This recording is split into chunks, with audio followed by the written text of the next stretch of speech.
Bienvenidos y bienvenidas a Zona de Expertos Jurídico Legal. Soy su abogado de confianza, César Galeana. Hoy arrancamos con un tema, los cambios en el sistema judicial. ¿Está cambiando para bien o estamos maquillando viejos problemas con nuevas etiquetas?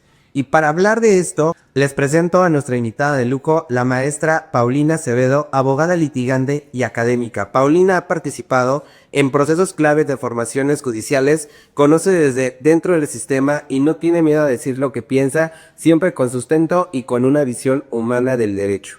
Paulina, bienvenida, es un honor tenerte con nosotros. César, muchísimas gracias. Es un placer poder compartir este espacio contigo. Espero que realmente con esta conversación podemos llegar a toda la sociedad, porque es un tema verdaderamente importante. Saber de qué manera están operando actualmente los jueces lleva quizá un mes apenas en el encargo y ya hemos estado viendo deficiencias.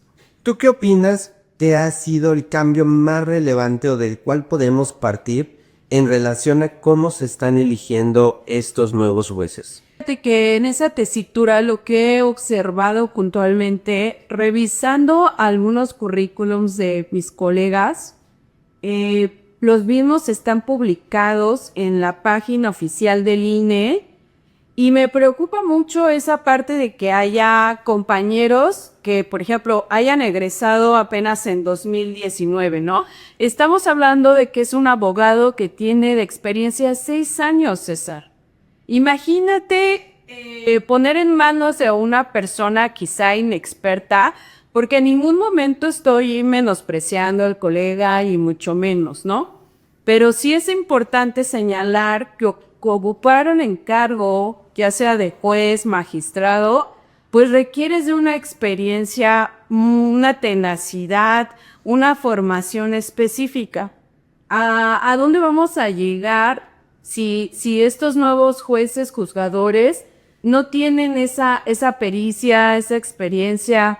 Imagínate que por lo que acaba de pasar en la explosión, ¿no?, de la pipa, tú siendo experto en seguros, en temas financieros, más enfocado de ese lado, ¿qué pasaría si ponen a esta persona, que por respeto no voy a decir el nombre, de colega, pero imagínense que lo ponen a él a juzgar un tema en donde quizá existan hasta delitos de alto impacto, ¿no? Que me corrijan ahí mis colegas penalistas, pero en materia administrativa sí puedo comentar que quizá ese colega que va a ejercer como juez no tiene la experiencia ni la expertise para ejecutar.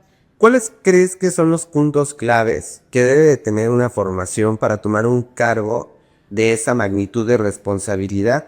Y vamos, ¿te parece bien si viendo cuáles son los puntos claves que debe de contar y tal vez el currículum de este juez, que no vamos a decir su nombre, pero obviamente es público, sus datos? Es correcto. Y en realidad, ¿qué es lo que tiene como preparación a qué es lo que debería de tener? Yo creo que hay que tener carrera judicial.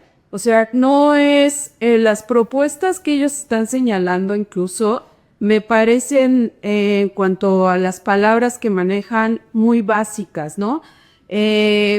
Hablando quizá de un tema meramente penal, ¿qué es lo que requiere? Mucha experiencia. O sea, imagínate que tú fueses papá del chico este que acaban de matar el CCH, ¿no? ¿De qué manera exigirías tú la justicia, no? Cuando yo no sé aplicarlo, ¿cómo me voy a poner en un lugar donde realmente pues tengo que ejecutar la ley con todas sus letras, con todo el peso? ¿Cómo vas a ser imparcial, no? O sea, tienes que tener obviamente una carrera en derecho y años de experiencia. Por algo antes la Constitución marcaba puntualmente qué edad tienes que tener para ejercer esos encargos y cómo irte perfilando para un puesto de ese calibre, ¿no? Aunque si al día de hoy hiciéramos una comparación de nuestro sistema judicial con el de otro país, ¿cuál creerías que sería el idóneo que tendríamos que adoptar? En derecho comparado, la verdad es que la forma en la que estamos constituidos como país, pues sí, en estricto sentido, creo que no estábamos manejándolo mal. Creo que los jueces y magistrados sí tenían bastante experiencia. Quizá para estos nuevos gobiernos fue más bien como un dividir a la sociedad, divide y vencerás, porque veo a la sociedad en esas dos posturas, ¿no? En esas dos esferas donde están como chocando, ¿no? Por partidos. Es que ya sabes quién, ¿no? Y fureano. Entonces no es por ahí. Es como esta impartición de justicia, pero que mejore para el país, que mejore para toda la sociedad, ¿no? Donde entra la parte humana en este tipo, por ejemplo, también de espacios donde me permiten expresar esto. Ok, y vamos a tomar como ejemplo lo que hablábamos al inicio de la pipa, ¿no? Ok. En el ejemplo de la pipa, ¿cuáles son los déficits? Vamos a analizar lo que podemos ver nosotros como abogado y que tendría que tomar en consideración el juez para hacer valer si tiene la responsabilidad como tal, la denominación que manejaba estas pipas, o en realidad si la responsabilidad recae en el gobierno. Es correcto. Eh, yo creo que desde mi trinchera, desde mi área, sí pensaría en que la alcaldía tiene responsabilidad. ¿Por qué? Porque quizá el pavimento nunca está en buenas condiciones y eso no nada más es en esa alcaldía, ¿no? ¿De quién es competencia? De obras, ¿no? O sea, del área, la dirección que se encarga de, pues quizá hacer la licitación o la adjudicación para que pavimenten y tienes que darle un mantenimiento. O sea, no es como lo han venido haciendo que ponen una manta y agradézcame, ¿no? Porque ya pavimenté. O sea, ¿cómo te voy a aplaudir por tu trabajo? Es algo que te toca, ¿no? Entonces, ese sería como el primer error. O sea, estás ejerciendo un puesto como alcalde y ¿dónde están supervisando? ¿Dónde están revisando que realmente estén cumpliendo, no? Ok, yo tengo la afectación, supongamos yo fui el afectado de lo que sucedió con la pipa y llego a tu despacho. ¿Tú qué me aconsejarías primero? ¿Qué es lo que yo debo hacer? ¿Debo de ir? ¿Debo demandar a la empresa? ¿Debo demandar al gobierno? ¿Cómo tú tomarías el caso para las personas que en alguna situación se han encontrado afectados por el gobierno que se llega a deslindar? Tenemos más ejemplos como lo que pasó con el metro de la línea 12, cuando le empezaron a pagar a la gente para que diera el perdón y ya no se diera el seguimiento. ¿Qué sería lo correcto o qué debería de tener en cuenta la gente cuando se encuentra en una situación que es afectado por un tercero en la vía pública? En primera instancia, siempre debes acudir a un profesional. En este caso, pues gracias por hacer mención de mi despacho. Efectivamente, yo lo primero que haría pues sería dar la asesoría. ¿En qué sentido? Justamente en lo que te estoy planteando, ¿no? Iniciaría un proceso en contra del gobierno por esta parte puntual de que no están cumpliendo con su trabajo, con sus funciones, con supervisar, porque no hay un dictamen de impacto ambiental también en todo esto que pasó. ¿Y cuál es el fin de esa demanda? Pues obtener una reparación del daño. Imagínate esas gentes que quedaron, perdón, esas personas quemadas, dañadas, y ya no vas a poder volver a trabajar. ¿Tú crees que con 50,000 pesos, que es lo que les están ofreciendo, puedes subsistir? O sea, ¿vas a sobrevivir? O sea, ¿cuánto te va a costar el que te reparen tu cuerpo, no?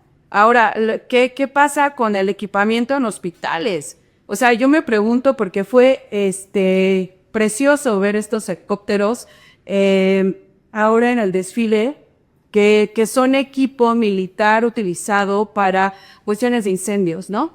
Yo me pregunto por qué la presidenta no dio la orden de que los utilizaran para apagar esa tragedia, o por qué no bajó la Guardia Nacional en un avión para poder cargar los cuerpos a un hospital donde realmente te puedan atender. Es deplorable ver la deficiencia del gobierno y ver todos esos puntos donde yo digo, si fuese tu vida, que te tuvieran que trasladar en una cobija o en una patrulla, y no es nuevo, ¿no? En el CEMEFO, no vamos tan lejos, pues siempre hay ese tipo de deficiencias.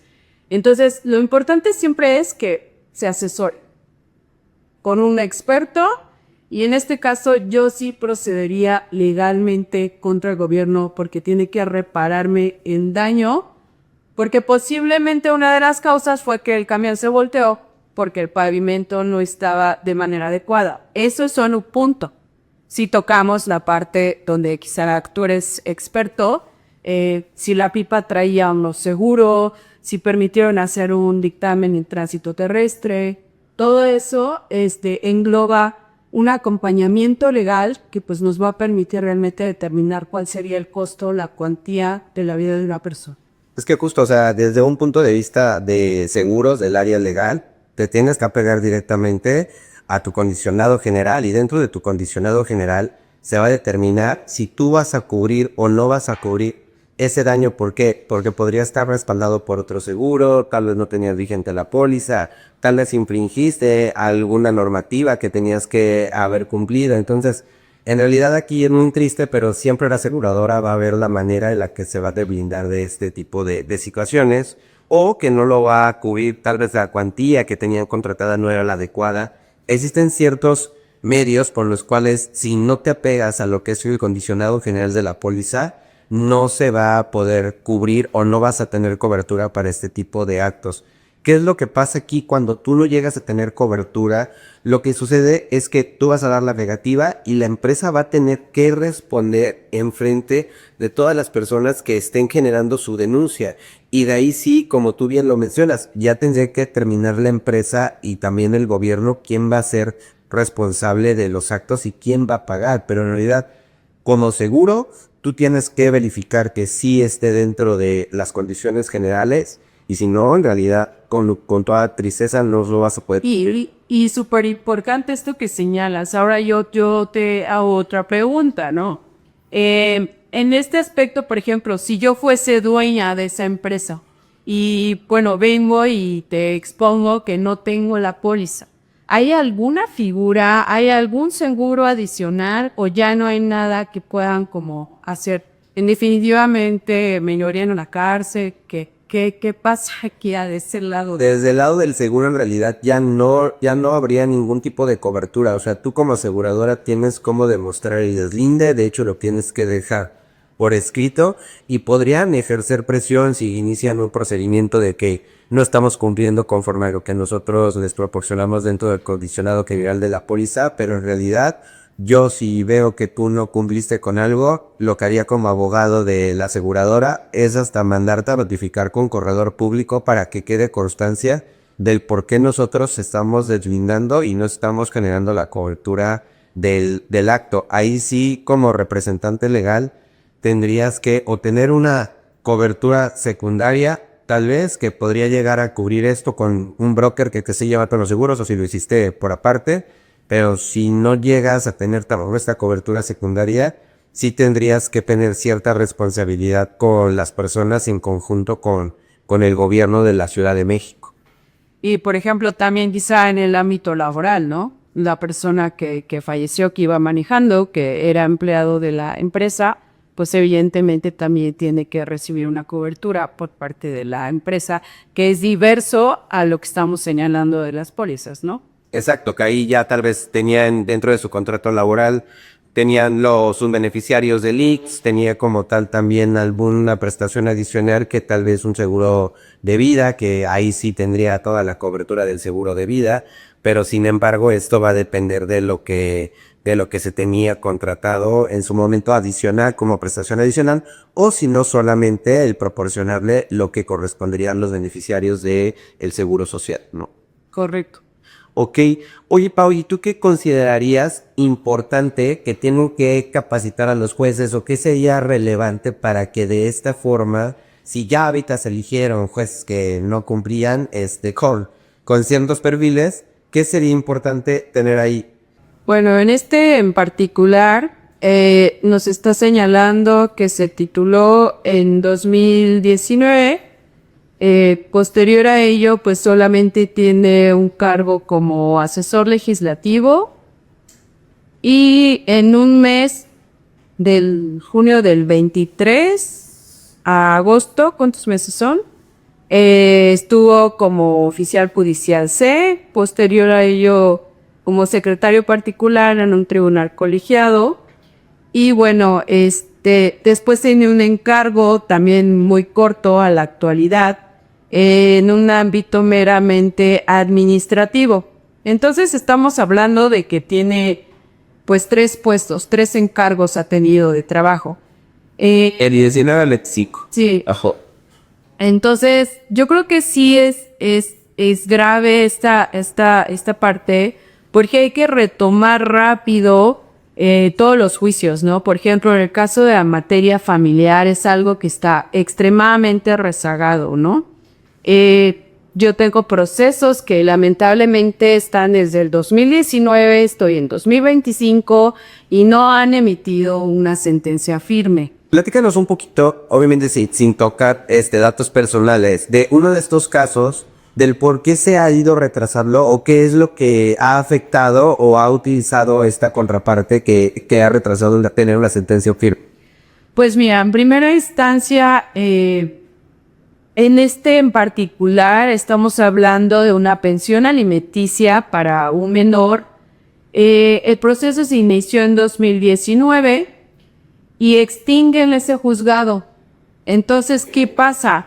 Que al momento de que se da la extinción, que desaparece ese juzgado, lo tiene que retomar un nuevo juez en un nuevo juzgado, pero eso tarda mucho tiempo. O sea, no es como te doy el acta de entrega, recepción, estos son mis pendientes, vámonos rápido, ¿no?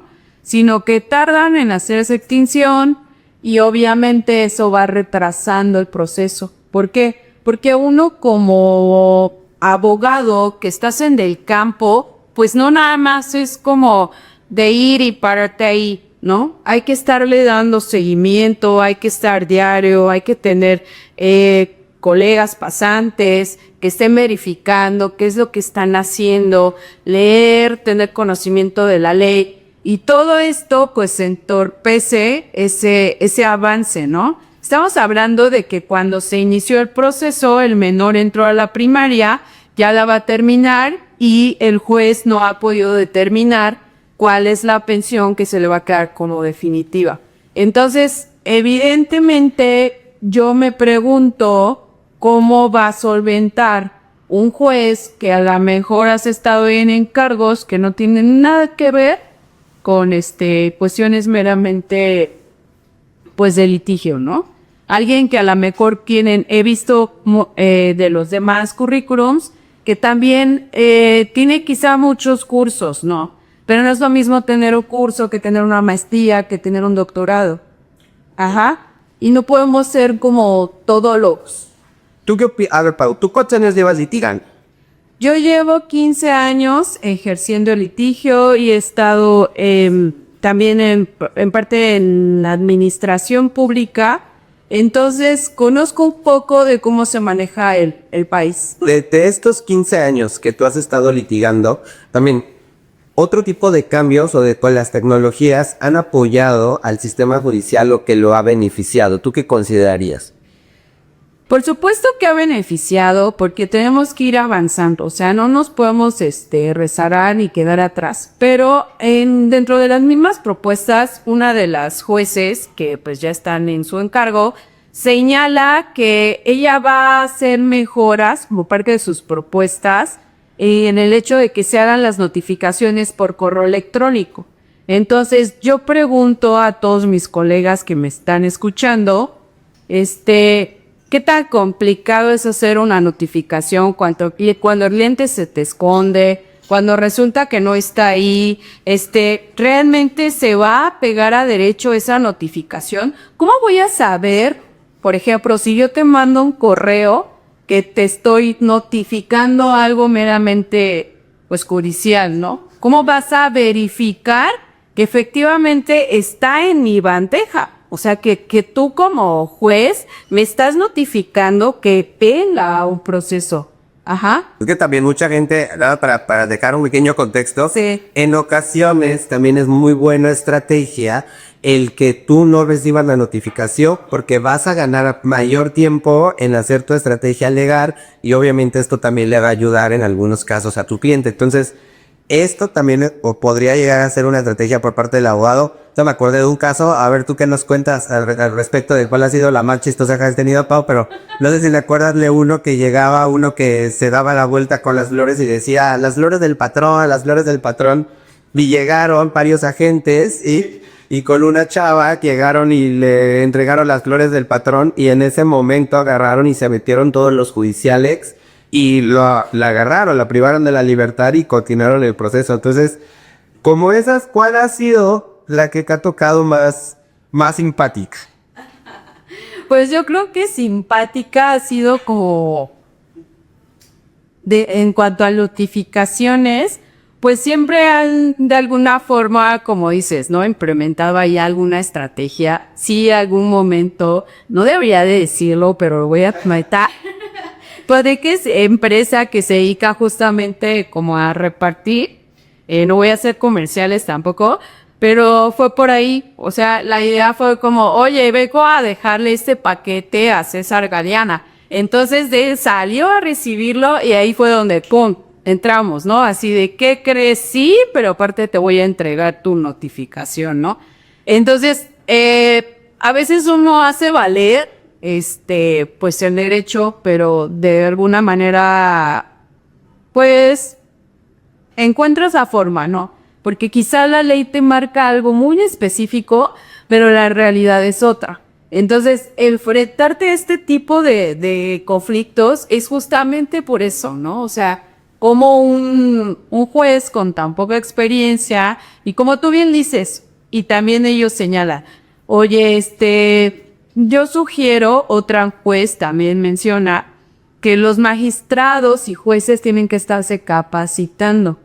Entonces, ahí es donde yo estoy como en la incertidumbre también, digo, o sea, te vas a estar capacitando mientras estás ejerciendo. Ok, muchas empresas sabemos que en el sector privado lo hacen así, ¿no? Estás tomando cursos y sigues trabajando, qué padre. El tema es, ¿quién te va a dar esos cursos?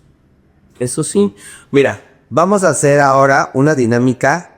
Te voy a hacer unas preguntas para que la gente sepa si es verdad o es mentira en relación a ciertos mitos que hemos encontrado nosotros. Vamos a ver si son realidad o no.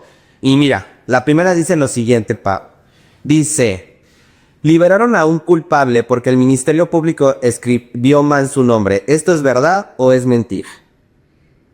Liberaron a un ministro. ¿Cómo? A un culpable porque el Ministerio Público escribió mal su nombre. Sí, es verdad. Un juez puede decidir lo que quiera sin dar explicaciones. No. ¿Una notificación por WhatsApp no vale legalmente? Sí, vale. ¿Puedes meter a la cárcel a alguien solo con una videollamada? No. Las sentencias son públicas, pero no cualquiera puede entenderlas. Mentira. Sobre esto, ¿qué nos puedes platicar, Pau, para que la gente también esté más enterada en relación a estas conversaciones de WhatsApp?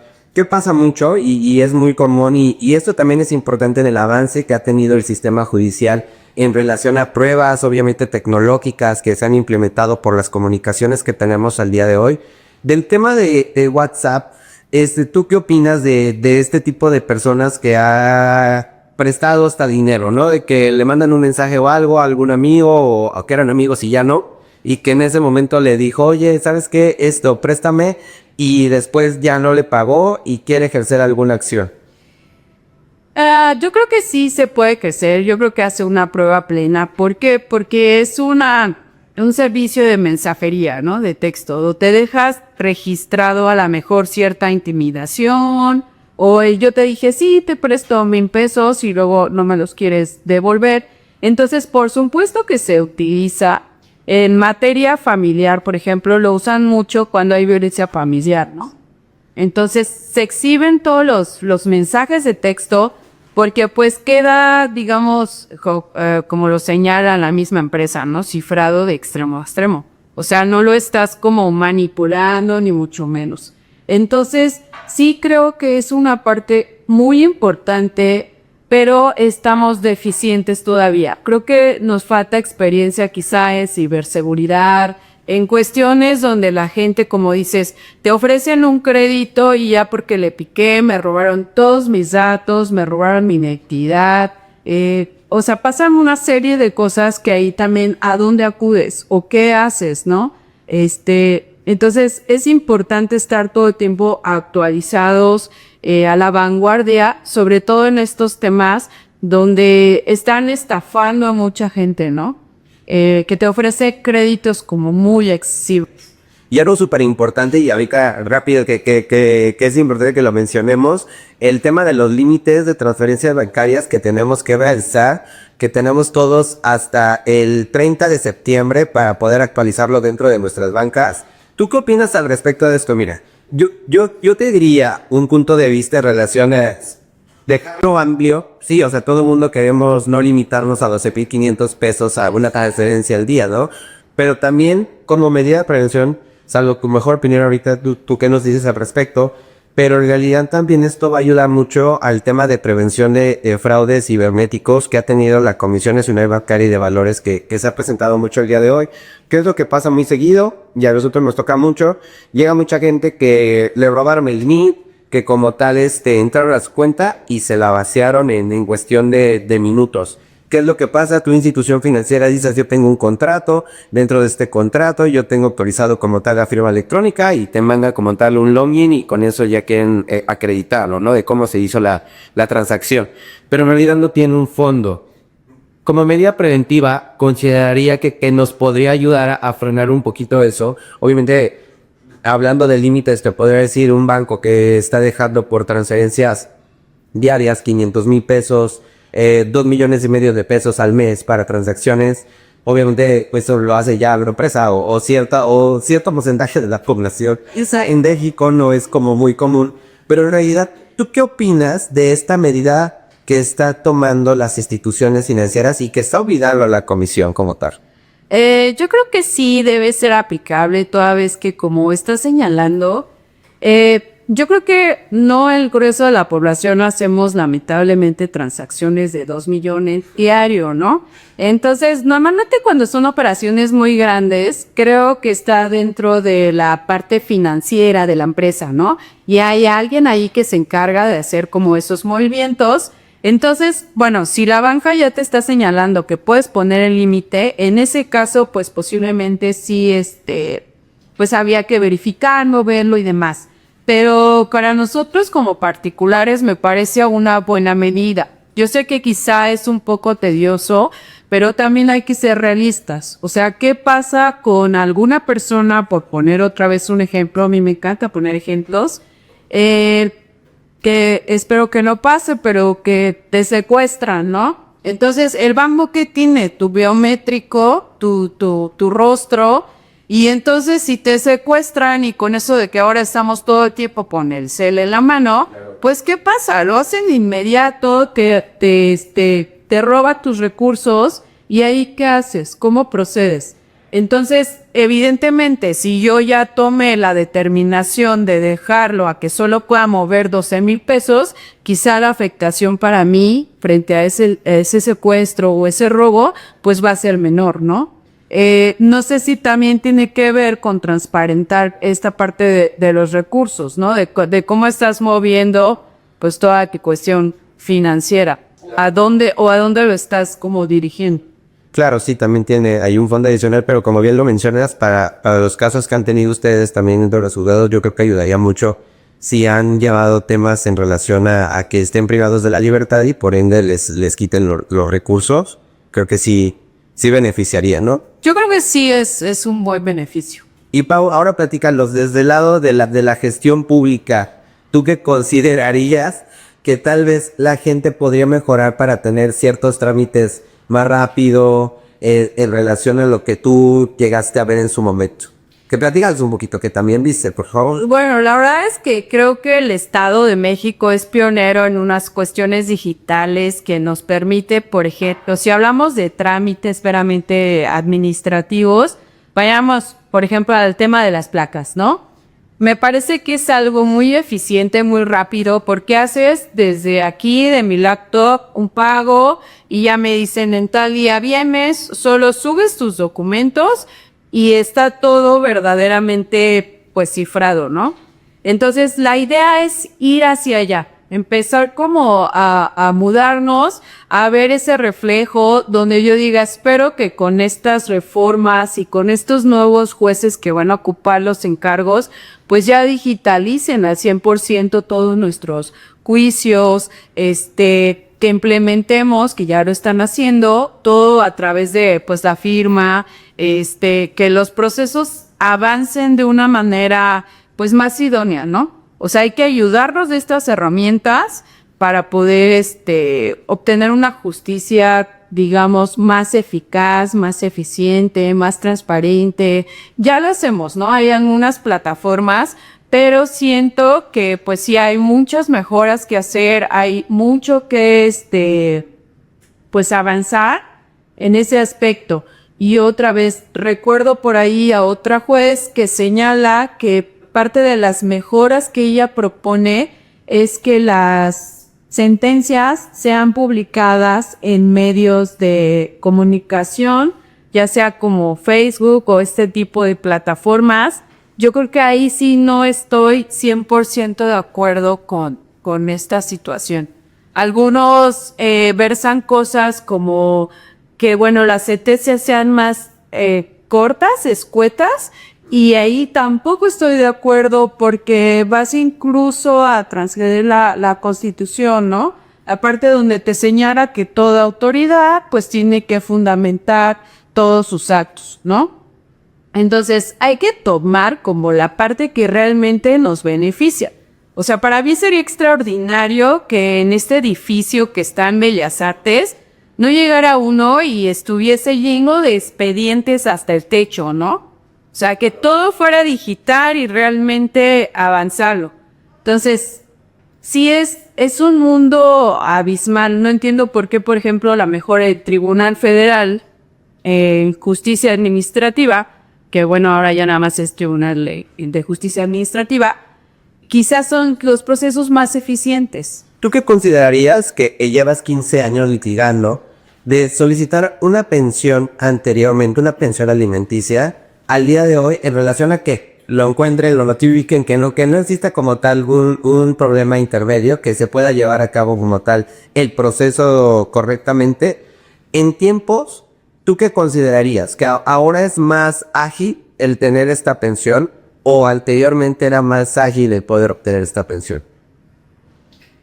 En ese aspecto, lamentablemente, no hemos avanzado. Yo he llevado divorcios y temas de pensiones y pareciera que estamos en retroceso, ¿no? Hay cuestiones que te limitan mucho porque obviamente, no sé, hablando de un padre, quizás se siente transgredido, ¿no? Que te notifiquen y te digan, ¿sabes qué? De tu sueldo, César, te vamos a quitar directo el 30%, ¿no? Entonces, son cuestiones que pues evidentemente no puedes dejar a una u otra parte sin defenderse, sin ser escuchado, sin hablar. Ahora estamos entrando también a una era donde pues exigen mucha igualdad, ¿no? Entonces, no he visto realmente en las sentencias que exista esa equidad que debe de haber. Entonces, sí creo que no hemos avanzado. O sea, si la pregunta puntual es, oye, de antes al día de hoy, ¿realmente hay como un avance? Siento que estamos muy estancados en cuanto a tiempo. Tan solo recordar ahorita el asunto que les acabo de comentar, donde tiene 5 años que no fijan, o 6, una sentencia firme para un menor. Entonces, yo creo que esos son puntos torales que me encantaría ver cómo lo ataca, de qué manera implementan mecanismos para que podamos tener acceso a esa justicia pronta y expedita. Y ¿tú qué le recomiendas a todas las mujeres que están por iniciar un proceso en relación a solicitar una pensión alimenticia? Ahorita me acordé mucho de un caso que a mí me tocó ver, pero desde el lado corporativo. Yo era el abogado de la empresa en ese momento. Había un empleado, lo voy a decir, calcule que había un empleado que en realidad este empleado se había casado, era su tercer matrimonio, a nueva esposa tenía 5 hijos, a todos les dio el apellido, y él trabajaba en un área de mensajería, entonces ahí voy a decir, y en realidad empezaron a llegar, se divorcia de este tercer matrimonio, y empiezan a llegar todas las notificaciones en relación a solicitud la pensión alimenticia, porque él les había dado el apellido al divo, pero en realidad era de que le descontaran entre la pensión alimenticia y entre su casa del Infonavit. En realidad el sueldo que iba a percibir era nada, era 1,500 pesos, 2,000 pesos lo que le iba a quedar de sueldo. ¿Tú qué le recomendarías a mujeres que van a pedir pensión, pero que en dado caso se llegan a encontrar o se llegan a topar con esto de que ya también tiene otros gastos que le tienen que descontar y que en realidad pues no lo han hecho, ¿no? O sea, ¿tú qué le recomendarías ahí? Pues en primera instancia no se casen, por favor. No, me voy a tachar ahora de que estoy atacando la Constitución que nos permite tener hasta no sé cuántos hijos, todos los que querramos, ¿no? Pero es súper importante ver esta parte, o sea, imagínate este hombre que acabas de señalar, ¿no? Que tiene salario mínimo. O sea, tampoco se trata de dejar a tu pareja literalmente en la calle, ¿no? O sea, que me digas, Pau, ganas X cantidad, pero no me alcanza, ¿no? O sea, ¿cómo voy a hacer para sacarle dinero a alguien que quizás solo tiene una fuente de trabajo? Entonces, es ahí donde entra toda esta parte de la equidad de género, que es súper importante, que en la sociedad hay actualmente una descomposición muy fuerte. O sea, no es cómo obligo a alguien a sacar dinero de las piedras. Claro. O sea, si tuviste 8 hijos, con todo respeto, creo que también debemos analizar esa parte, ¿no? Que somos seres humanos pensantes, inteligentes, y que pues no puedes ir por la vida como pues regando hijos, ¿no? Entonces es una responsabilidad enorme, pero es compartida. No es como que digas, es que yo ahorita amo a César y quiero 100 hijos contigo y después yo me voy a desentender, ¿no? Y me van a decir, bueno, Pau, tú porque pues eres abogada. No. Creo que esa es una cuestión de valores. Perfecto. Pero miren, ahorita regresando a este corte comercial, Pau nos va a dar tips importantes para que ustedes antes de iniciar un proceso judicial para solicitar la pensión los tengan en cuenta. Regresamos, están en Zona de Expertos Jurídico Legal. Y regresamos a este tercer bloque de su programa Zona de Expertos Jurídico Legal. Y ahora sí, Pau, vamos a tocar en este último bloque 2 temas súper importantes. Primero, puntos importantes que debe de considerar una mujer antes de iniciar un proceso judicial. Y platícanos una historia que te marcó chistosamente en relación a una solicitud de pensión.